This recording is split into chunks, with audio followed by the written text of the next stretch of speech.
De esto vamos a hablar en Psicología y Crecimiento con Juan José Díaz Iribe. Línea Directa presenta Psicología y Crecimiento con Juan José Díaz. El viaje hacia el crecimiento personal. La culpa, Juan José, bienvenido. Nos da mucho gusto tenerte como siempre. Gracias, Manuel. Buenos días, Carola. Pues como bien los decías ahorita en la intro de la sección, la culpa viene desde el pasado. Y es algo que yo creo que es una de las emociones más pesadas con las que vivimos los seres humanos y de las más difíciles de procesar. Y creo que esta dificultad se basa en que es una de las emociones que en realidad no pertenecen a nosotros. Lo voy a explicar de esta manera. Tú a un bebé, o ustedes a un bebé, lo pueden hacer feliz. Le hacen un cariñito, le enseñan un juguetito y pueden provocar una sonrisa en el bebé. Es decir, un bebé puede ser feliz, un bebé puede estar triste, un bebé puede tener miedo, pero un bebé no puede sentir culpa. Porque un bebé todavía no está dentro de una estructura social en donde existe lo correcto y lo incorrecto.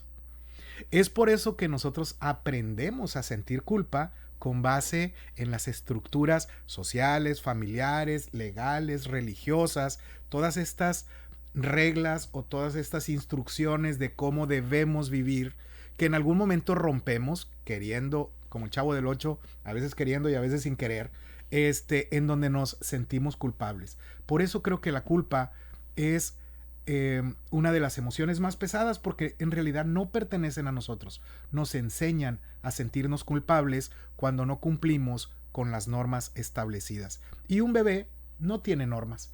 Es entonces, como vamos creciendo, que vamos aprendiendo lo que debe de ser y lo que no debe de ser, y cuando no podemos cumplir con ello, cuando fallamos, entre comillas, con esas reglas, es cuando viene la culpa.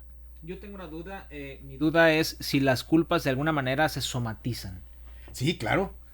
Todas las emociones se somatizan en algún momento, incluso las emociones agradables como puede ser la tranquilidad, la felicidad, el placer, también se somatizan. Entonces la culpa también es una emoción que podemos llegar a sentir, y una emoción que puede llegar a representarse en el cuerpo, se somatiza también.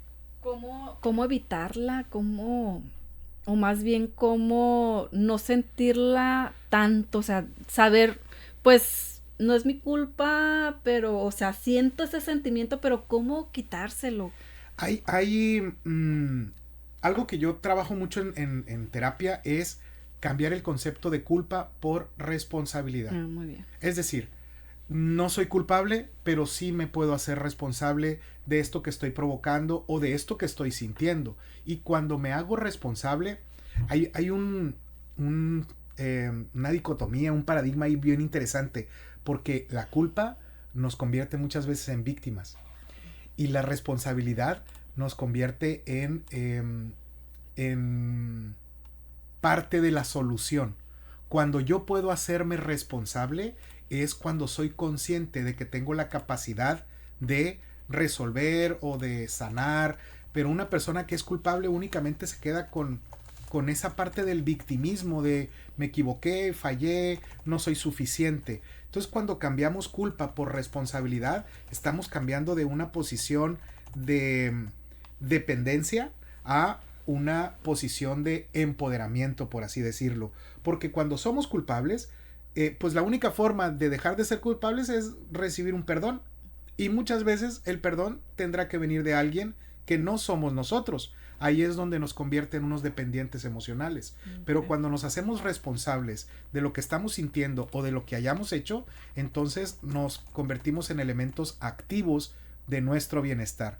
Ya podrá depender de nosotros el salir de ese estado de culpabilidad o de responsabilidad. ¿Sí? Hay incluso culpas que se heredan en familias, ¿no? Responsabilidades en naciones incluso. Así es, sí. Hay culpas que se heredan. Más bien creo que hay reglas que se heredan. Hay lineamientos o instructivos que se heredan que al no poder cumplir con ellos, ahí es donde viene la culpa. Por ejemplo, te podría decir que en algún momento me tocó trabajar con alguna persona que ella se sentía muy culpable de no continuar con la labor de su papá, que era cuidar unos terrenos. Entonces, terrenos de la familia, terrenos que en algún momento llegaron a estar abandonados, y él se sentía culpable de no poder continuar con la responsabilidad de su papá. Es decir, él sentía esa regla que no pudo cumplir, entonces viene la culpa. Así es, definitivamente, pues es un tema bastante amplio, bastante complejo, y ahorita que mencionas precisamente el tema del padre, ¿no? De cómo de alguna manera todos esos acontecimientos de la infancia nos dejan una huella, ahora sí que prácticamente imborrable. Y también quiero aprovechar para platicar sobre el tema de este eclipse. Ya hemos platicado bastante, pero también verlo desde la parte psicológica, porque sabemos que es un acontecimiento que de alguna manera nos marca, nos deja huella. Yo recuerdo cuando estaba pequeño, tenía 4 años, cuando se hablaba de este eclipse, y sobre todo lo veía en televisión. Me acuerdo mucho del programa Ocurrió Así, que era un poquito alarmista, y que decían que el mundo se iba a acabar, y nos metían toda una serie de miedos que en algunos casos nos marcaron de por vida, y ahí siguen todavía algunas de estas emociones, algunos remanentes. Quiero preguntar, ¿cómo impacta un fenómeno como este en el aspecto psicológico? Bueno, podemos verlo desde 2 puntos diferentes. Uno, cómo impacta directamente un eclipse o un fenómeno de este tipo en el estado emocional. Científicamente no hay estudios que nos digan un eclipse provoca directamente esto, pero el otro punto de vista es que es una experiencia inusual, importante a nivel mundial. Y entonces tú ahorita, Manuel, mencionabas del miedo que en algún momento pudiste haber sentido, y a eso tiene un nombre, y eso se llama trauma.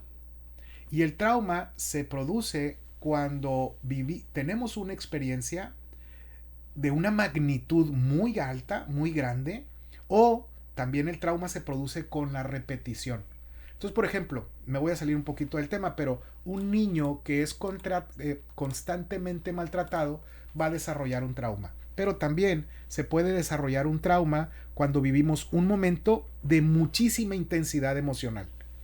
Entonces, este trauma o esta marca que dejamos, que dejan estos eventos en nosotros, también tiene su lado positivo. Es decir, pueden ser experiencias que nos produzcan demasiada felicidad, y eso nos marca.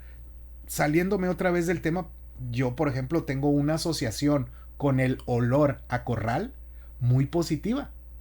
Yo recuerdo cuando con mi abuelo íbamos a ordeñar, entonces yo cada vez que huelo el estiércol, a mí me produce mucha felicidad. Ese tipo de asociaciones que vivimos ante una experiencia, ese significado que le damos, eso es lo que permanece en nosotros por el resto de nuestras vidas seguramente.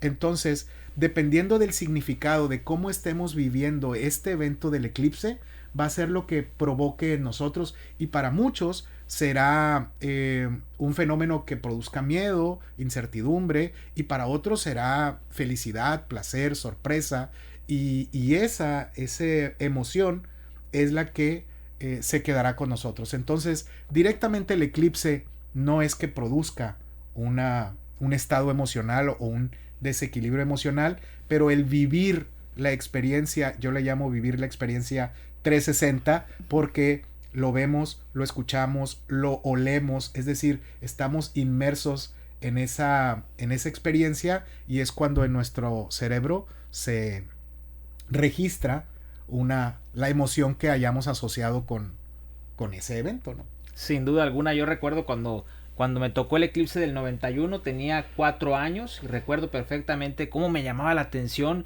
cómo se ponían estos lentes que en aquellos días se utilizaban, eran un poco más gruesos, no eran de cartón como los que actualmente vemos, y recuerdo que fue muy accidentado. Estábamos en una zona alta de Tijuana, mi papá y yo, y fue de que lo queríamos captar, pero fue una cuestión de minutos y no teníamos los lentes a la mano. Mi papá andaba de pronto tratando de conseguir algunos, no se pudo, y eso de alguna manera, y sin echar la culpa, como quien dice, regresando al otro tema, me hizo que en esta ocasión yo tratara de prever, porque quiero ver este fenómeno con mi hija, quiero acompañarla, y que le quede ese recuerdo sembrado para toda la vida de cómo su padre aseguró todo el escenario para que pudiera ella contemplar este fenómeno que no va a olvidar.